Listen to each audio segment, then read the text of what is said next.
তুমি এখানে? তুমি যেগুলো ভাবছো সেগুলো কিন্তু সত্যি না। আসলে ও এইসব উল্টোপাল্টা কথা বলছিল বলেই আমি এসব বললাম। আর তুমি দেখো, তুমি ওকে তাড়িয়ে দিয়েছো, তাও নির্লজ্জের মতো ওখানে চলে এসছে। এই যা এখান থেকে।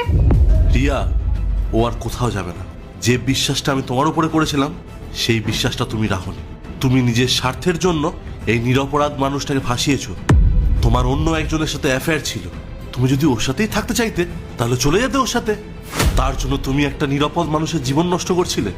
তুমি নিজের মিথ্যে লোকানোর জন্য এত বড় একটা অন্যায় করলে।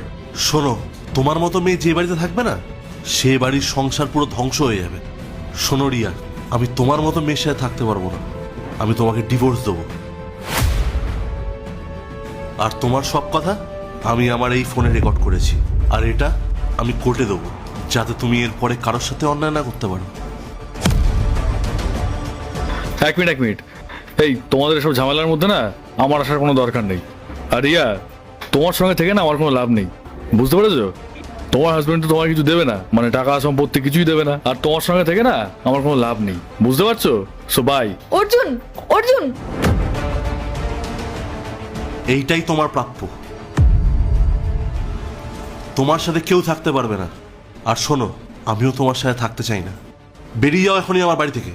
ইন্দ্র, আমি কোথায় যাব বলো? তুমি বিশ্বাস করো, এখানে আমার কোনো দোষ নেই। আমি এটা ইচ্ছে করে করিনি। আসলে ওই আমায় উল্টোপাল্টা বুঝিয়েছিল, আর আমি ওর কথার জালে ফেসে এই কাজটা করে ফেলেছি। আমি তোমায় কথা দিচ্ছি ইন্দ্র, এই ভুল আর কোনোদিনও হবে না। ও চলে গেছে, আমি নিজেকে শুধরে নিয়েছি। প্লিজ আমাকে ক্ষমা করে দাও, আর একটা শেষ সুযোগ দাও প্লিজ। তুমি তাহলে এইভাবে যাবে না, ঠিক আছে?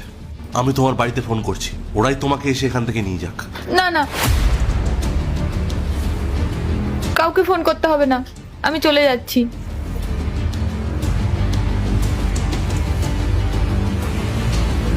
সরি শান্তি, তুমি আমাকে ক্ষমা করে দিও। আমি তোমাকে ভুল বুঝে অন্যের ভুলের শাস্তি তোমাকে দিয়েছি। আমি তোমাকে কথা দিচ্ছি, এই ভুল আর তোমার সাথে কোনোদিনও হবে না।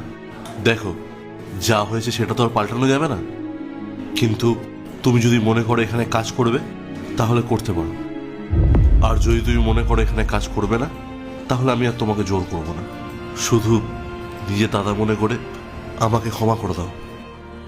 মালিক, আমার এখানে কাজ করতে কোনো সমস্যা নেই, আমি কাজ করতে রাজি আছি। ঠিক আছে, তাহলে কাল সকালে চলে এসো। এখন যাও।